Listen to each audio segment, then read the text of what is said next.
.org is a challenge, to say the least, but there are experts nearby ready to help. You'll find them at your local FS. You can trust them to bring you customized agronomic, grain, and energy solutions born of the latest thinking. That's because FS specialists receive continuous training that keeps them current on the latest trends, practices, and technologies. So you'll get local expertise that's both exceptional and up to date. Visit fssystem.com to learn how FS is bringing you what's next. Before you buy almost anything, you try it first, right? Shoes, dresses, pants, we even test drive cars. So why not internet, TV, and phone service? Well, at MP&W, you can try it before you buy it. A whole month of any new MockLink service on us. We'll waive the package rate for the first month. So get behind the wheel of fast internet, slip into 217 channels of entertainment, and where available, sample our new phone service. Try it before you buy it. No contract, no risk. Details at mpw.org. Welcome to Moving Forward, sponsored by MPW MockLink TV and MockLink Internet, online at mpw.org. Each weekday morning, our local talk segment brings you the people who are helping move our community forward. Let's start the show. AM 860 FM 95.1 KWPC. I'm Jordan Davis. Thanks for tuning in with us here this morning on this Friday, March 8th. And we are actually live down here at the National Pearl Button Museum. I don't know why I keep getting that mess up in my head, Terry. Well, I'm here with Terry Eagle, and once again, I remind you that this is brought to you by Muscatine Power and Water. Right now, it's try it before you buy it. Head on down to the mpw.org, check it out. You can try all their services before you actually pay for it. How nice is that? So again, brought to you by Muscatine Power and Water. Check them out at mpw.org. Again, I'm Jordan Davis. We're here live with Terry Eagle. How are you this morning, Terry? Good, Jordan. Good to be here. Well, we're really excited to be here, and it is a really, as much as the nice weather is supposed to be hitting us pretty soon, we're going to see maybe 40-degree weather today. Who knows exactly what it's going to be like with all this snow that's dropping on us right now. We look right out the window, and it's just, it covered us. Got a pretty good dusting. But let's talk about the National Pearl Button Museum. Now, you guys are going through a bit of a change right now. You're changing from what you used to be to a new name, and there's a whole ribbon cutting today too. So let's listen to Terry. Terry's got all sorts of information for us. Well, we were known for many years as the Muscatine History and Industry Center, home of the pearl button industry. But going through some strategic planning as a not-for-profit, we need to be more self-sustaining. And knowing that the pearl button story is a big pull for people from out of town to visit Muscatine, which we're all about. Tourism is starting to strengthen all up and down the Mississippi, and so therefore we looked at ourselves and we're kind of rearranging things, putting the pearl button out front so that we can tell the story of the blessing of Muscatine's industries in a whole story sense from the start to the beginning. And we've been blessed with industry, and a lot of the modern industries that came around after the 50s actually support the pearl button story, and they're exhibited upstairs, a very important part of this museum. Absolutely. The pearl button being very unique in the fact that it's a national treasure story. It's a national growth story, and it's rooted right here in Muscatine. It's been told as a local story for so many years. But going through the exhibits and looking at the research, and it's all documented. It's just never been put into a straight line story like we're trying to do now at the museum. Gotcha. And you gave me the full tour yesterday. I got the full tour of the downstairs here, and I had no idea. I'd learned little bits and pieces from the years that we spent.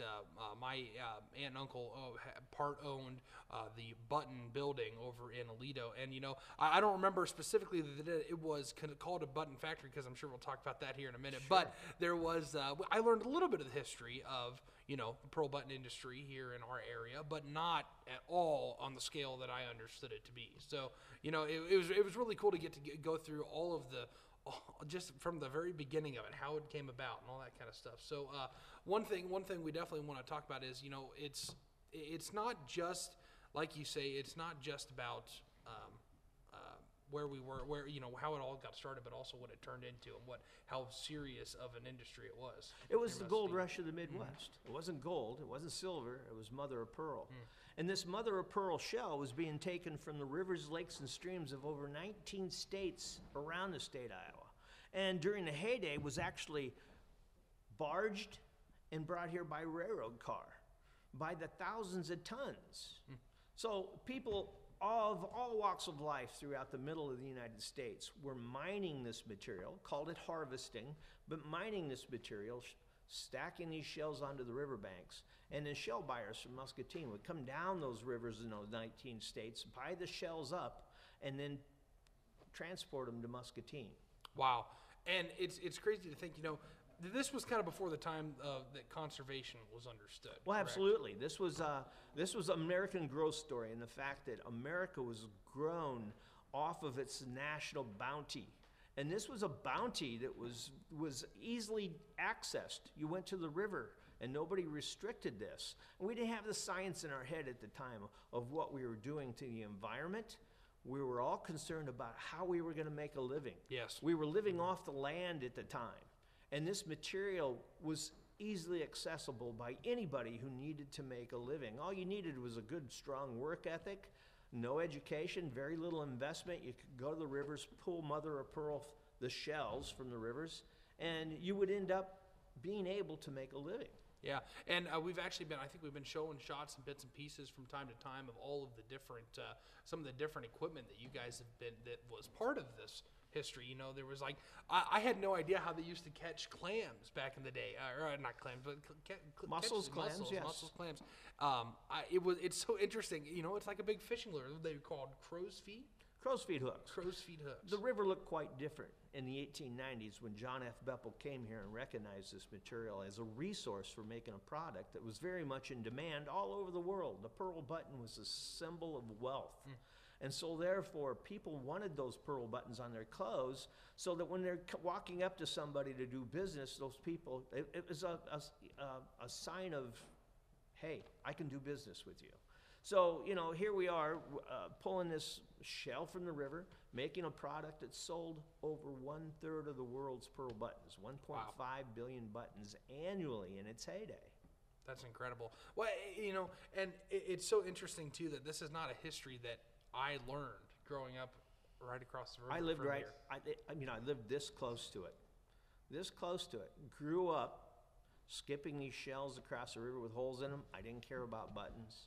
Finding these shells all over the riverfront, and whenever they do street work, they bubble up out of the ground. They bubble out of people's backyards because of the vastness of this history. I chipped shells off of kids' fingers as a firefighter to get them stuck in their, the fingers in the holes of the shells when they find them in their backyards. I really didn't like these shells, and in 1980, I married into a button company family, the McKees, in the business for 125 years, but they were making plastic buttons, and hardly ever did I hear anything about pearl buttons. When I retired from the fire department, came to this museum as maintenance man, started working amongst these exhibits, looking at the research, reading about it, and it's very well researched. Melanie Alexander, who is actually the director of the Art Center here in Muscatine, wrote a book about this, and we call that the Bible. The information's there.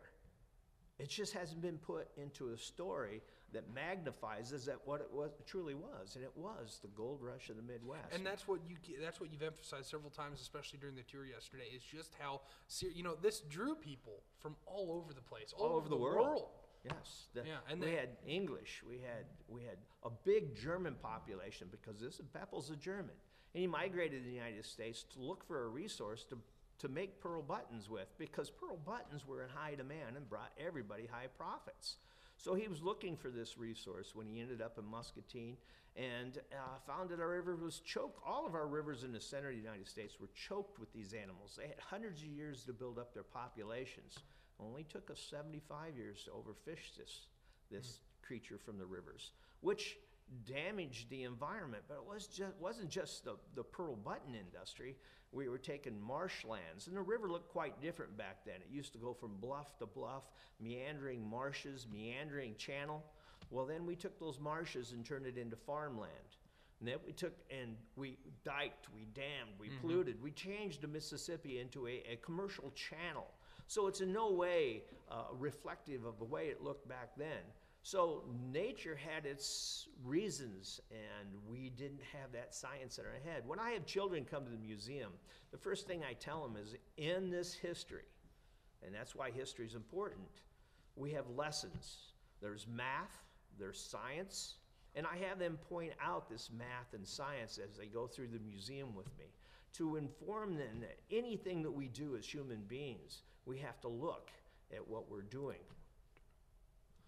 Yeah, and it's, I'm actually going to have you scoot just a little bit closer to that microphone. I'm sorry. I think Tim wants us to get a little bit louder over All here. right, on that no end. problem, So, no problem.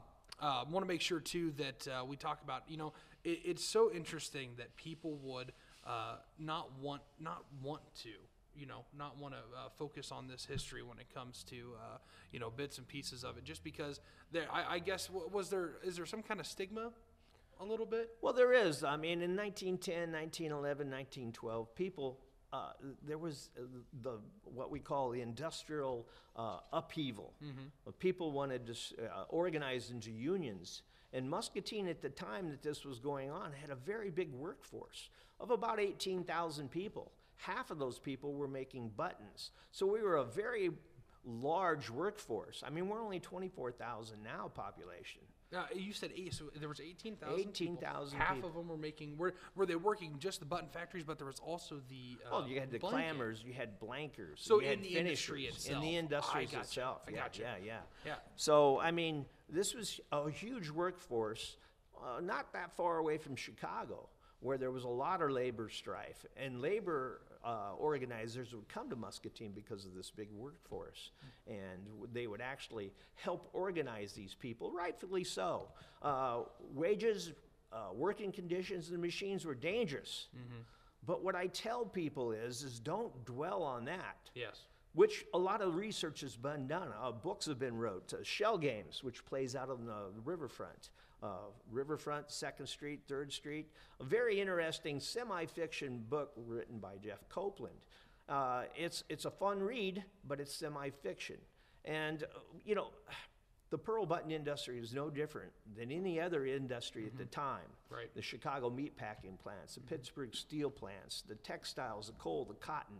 The period was when vast growth of America was happening, and the machines were being invented for production. We didn't have safety in our head, and my father-in-law explained that to me. And he says, do not demonize this history through the labor strife. He says, tell the whole story. Polish it like a pearl, and people will come and hear it. And that's what I've been hard at work doing. Because it's just as you said, this is how industrialization was all across America. Absolutely.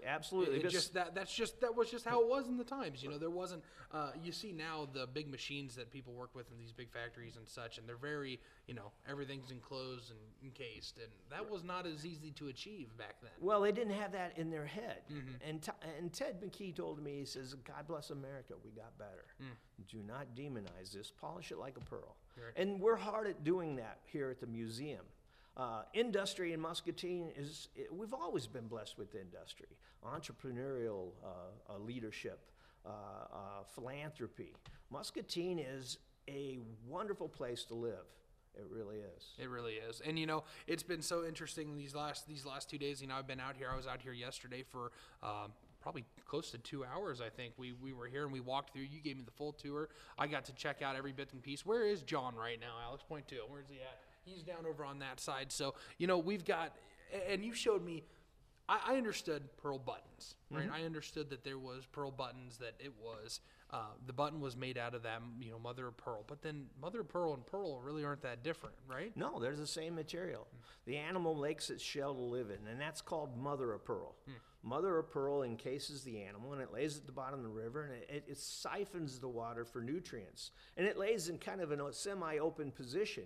If it gets an irritant inside of a parasite or a grain of sand and it can't expel it from that shell, it'll start coating it with nacre. Nacre made the shell. Nacre made the pearl. So when Mr. Beppel was coring out these button blanks from these shells, he was making pearl buttons. Pearl buttons are jewels. Plastic buttons are tools for holding your clothes on.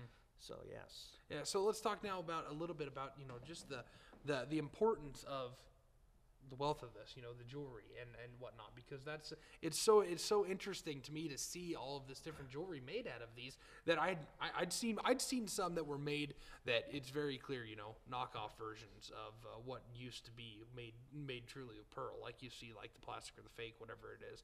But the ones here are just so beautiful. I mean, just incredible pieces of work. Jordan, this is a national treasure story locked up in Muscatine. One that if we took, we could attract people from all over the world to this history. And that's my goal. That's our vision at the museum. And so therefore it is a national treasure story. It is a national growth story that we could market and pull in people to Muscatine to stay at our hotels, to eat at our restaurants, visit our businesses. Visit our businesses. Yeah. Absolutely. So with this national treasure, we really, really need to focus on how Muscatine's been an industrial might throughout history. Iowa's known for crops. We have to get out of that crop mentality. Go from the crop mentality, the horizontal lines of the prairie that nothing ever happened in. The vertical lines of the mountains and the gold rushes, the vertical lines of the Civil War, they use that history to pull people in. Well, we had things happening in Iowa too, and the pearl button, the gold rush of the Midwest, the pearl rush, was very important. And speaking about the pearls were also the bonus of this industry. People of all walks of life were going to the rivers and pulling this material out to help supplement their income or to make an income. Yes. And you talked about them like farmers would pile them out on the riverbanks all along the Mississippi. Oh, all along all the rivers. You got the Wabash, the Ohio, the Black River, the White River in Arkansas, the Missouri River.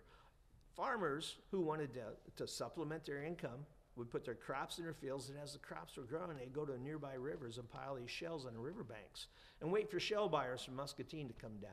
I got a call from Paducah, Kentucky, a railroad historian. There's a big railroad museum down there, and he says to me, he says, hey, I'm looking through all this paperwork of a very unusual railroad spur in Paducah, and he says, I see where they were sending thousands of tons of mussel and clamshell to Muscatine, Iowa. What the heck was Iowa doing with all that shell? And I explained to him the pearl button industry. He says, let me tell you about the railroad spur. They built it down into the river, and they would back trains into the river and bring barge loads of shells alongside of those trains, fork the shells into the trains, and then the trains would bring the material to Muscatine north when the rivers were frozen and the barge loads couldn't come here. 1.5 billion buttons, a lot of shell. Yeah. And Muscatine was covered with shell back then. And so it went from, so if you hold that one up to the camera there, that big shell. So that was the big industrial sized shell, right? Right. Now some of the video that you showed me yesterday then showed, I watched them take a little bit smaller ones, about maybe a little bit smaller than the palm of their hand, and they'd cut one button out of it. Well, we're talking, one blank out of we're talking mathematics and we're talking science. The science of it is the life cycle of the creature. Some of these species, in which we had 400 species in the center of the United States at the time that Bepple came to the United States, some of these species could live to be well over 100 years old. Our rivers were choked with these animals because they had hundreds of years to build them up, and they were looked at as navigational nuisances in our riverways at the time. So it was a resource for the taking, much like all the other resources this wonderful continent that we call the United States had. History is very, very important. I didn't realize that in school. Heck, I didn't realize it until I came to work at this little museum that's tucked away in Muscatine. And when we walked through the doors, Mary Wildermuth, who was the director at the time, we realized that we needed to engage people. We had to tell this story, and we started telling the story, and as we told the story, as we were learning it, because I lived this close to it all my life, we found out, hey, we've got something here. We've got something here. Muscatine is the Pearl City. So, you know, we have a lot of proof of that, and we love to show this stuff off when we come to the museum. Yeah, and it's beautiful. I mean, the jewelry that's in here, just and it's so interesting getting to see the machinery that was behind all of this too, because it's incredible. It's crazy to think that there were people and working right here in Muscatine with these big machines cutting out blank. Which I think you should take a second and make sure that people know the difference between a button factory and a blanking shop, because it sounds like that's hotly contested. Well, it's not hotly contested. It's a part of history, and interpretations get lost in history. History ends up being very fragmented. And so when you're looking at blanking shops, all right, they were called button factories.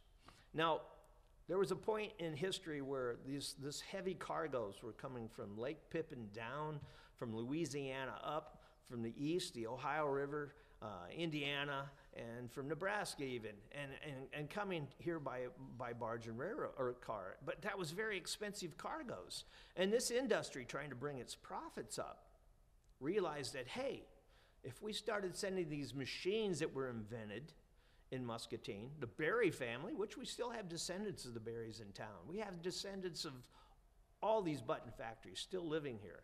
But these machines would be shipped off to different areas. I got a call from Metropolis, Illinois one day, and this lady said that they were putting an exhibit together in their library on their pearl button factory that they had in their town. Looking on the internet and finding Muscatine was very big in the pearl industry, they wanted some insight and information on their pearl button factory. They had the foundation, and they had the shells with holes in them, so they knew they had a pearl button factory. And so I was talking to her, and I said, well, we could help you out, maybe even loan you some artifacts to help with that exhibit. Do you at least know what the name of your pearl button factory was? And she says, yes, of course. It was the McKee Pearl Button Factory. Well, I'm going, whoa, wait a minute. Maybe I can make a phone call and get more information on your McKee Pearl Button Factory. So I called 89-year-old Ted McKee, and I said to Ted, Metropolis, Illinois, McKee Pearl Button Factory. And the first thing he said to me, it wasn't a button factory. I said, no, Ted, the lady said they have a pearl button factory there, and it was called McKee. They got the foundations and shells. He said, stop, it wasn't a button factory. I said, Ted. And he said, listen, it was a blanking shop. The wisdom of the factories here, knowing that this was very arduous work, also knowing that people wanted to take pride in what they did for a living, called those button factories, not blanking shops. Did you want to be called a blanker all your life? No, no, I don't think so. That's got some bad connotation to it. Blanker. Sure. But back then, work was very hard. People in modern people just have no idea what it was like to live off the land. And this story is an American growth story. Yeah, and because it was interesting too when you walked through like how all of these different families, and we walked through the bits and pieces of the history, like looking at like the shanty towns that were over there, sure, and all of the different how these communities would set up. Well, and that was happening all over the center of the United States. The pictures you see here of Muscatine, and we were very fortunate through Mr. Grossheim to capture a lot of this history. But these photos were no different in Indiana, okay, or Ohio, or Missouri and Arkansas. We have, I actually tripped upon some information that helps this history open up to me. McKee's was cleaning out an old closet in their basement, and my wife told me, she says, hey, we have these time cards from people in the 30s and 40s down here. Would you want those for the museum? I said, yeah, I could set up a really nice exhibit with that. So I went down and got the boxes, brought it back to the museum, and Angie, my office manager, I started opening these boxes up, and what we found out there wasn't time cards, they were employee records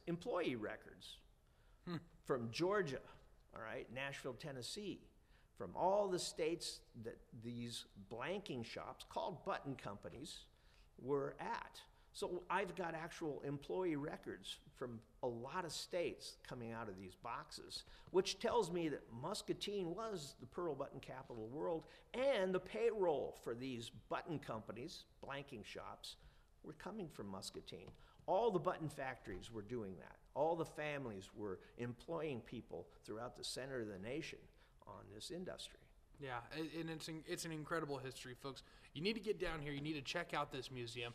What an incredible wealth of information it is. And you get to, especially if you get a tour from Mr. Terry Eagle here. Yesterday was incredible getting to walk through here with him. So get down here. Now, let's talk one real quick. Let's talk about tonight. 4 o'clock, you guys have... 4 o'clock tonight, we're doing a ribbon cutting. March 1st, when we opened the museum, we opened up as the National Pearl Button Museum modern at the History and Industry Center. And we'll tell the story of history and the magic of history. Well, Muscatine has a pearl of histories. Alexander Clark. What a big, big history. Okay? Mark Twain, the Baker. The histories of, again, Carver, Stanley. You know, we've been blessed as a community on the Mississippi River. And it's our mission, our vision, to expand upon these stories, to pull people into Muscatine, to stay at our great hotels, eat at our restaurants, and just to make Muscatine what I remember it as, a thriving community downtown. Yeah. And, you know, this has been an encouraging one to get to talk to you, because it's just, like you said, there's so much history here. There's so much draw for people, because I lived in Hannibal, Missouri for 4 years out of my life. The people that showed up there to see Mark Twain history, it was incredible. There was thousands and thousands and thousands of people visiting constantly. So it's, you know, it's a very similar. I think, you know, honestly speaking here, I think there's a little bit more history here to Muscatine than there is to even just that one focus of Hannibal. Here in Muscatine, there's so much to learn. It's not just there in LeClaire, okay? It's here in Muscatine. It's here in Muscatine in all types of histories that we're glad to show to people as they come to the community. We're having fun doing this. That's great. This is a lot of fun, and I know it's helping the community. I know it could be a driving force. We're building this from our culture, from our roots. You know, it's the foundation of Muscatine, and we're bringing it up as our industries help employ people. And so we're having fun. The museum now becomes an event center, in the fact that we reorganize our upstairs where our modern industries display, and we have a wide open space down the middle of those industries that we're going to use to bring traveling exhibits, speakers, music to the community. That's our mission. That's our vision, to preserve the history, industrial history, preserve other histories, and to exhibit what a great place Muscatine is to live. Well, it's incredible, and I really wish you guys the best of luck. And we're going to help as much as we can. Like, thanks, Jordan. This Appreciate kind of thing, it. we love that you've welcomed us in here so that we could set up and we could showcase a little bit of everything that it is that you guys are doing down here. And if this helps pull more people in, and I encourage locals to come and learn this history as it truly was, a national growth story, a national treasure story. Absolutely. Thanks so much to Terry Eagle joining us this morning for Moving Forward. Technically, we're joining him. We're, again, here at the National Pearl Button Museum at the History and Industry Center. That's correct, Jordan. Here in Muscatine. Got it that time. Excellent. Well, thanks again to Terry joining us here this morning. It's been great. This has been awesome. Get down here. Also, be looking out 4 o'clock. They'll be doing that ribbon cutting as well. We'll probably be down here. That is the hope. Flash in the pan. Flash in the pan. They're playing 6 to 9. Oh, that's right. Yeah, and then you've got some entertainment tonight too. We have entertainment. It's free, picnic style concert. You may have to bring your own chairs. We only have so much seats. So much seated. Yep. But you know, we're going to entertain people after that. We're going to celebrate the National Pearl Button Museum at the History and Industry Center. Great. Well, thanks again to Terry. This is all brought to you by Muscatine Power and Water. Right now, try it before you buy it. Head on over to mpw.org, take a peek at all their different services, and then try them before you actually pay for them. It's kind of a big deal. Check it out at mpw.org. I'm Jordan Davis for the Voice of Muscatine. Thanks for joining us here for Moving Forward on thevoiceofmuscatine.com.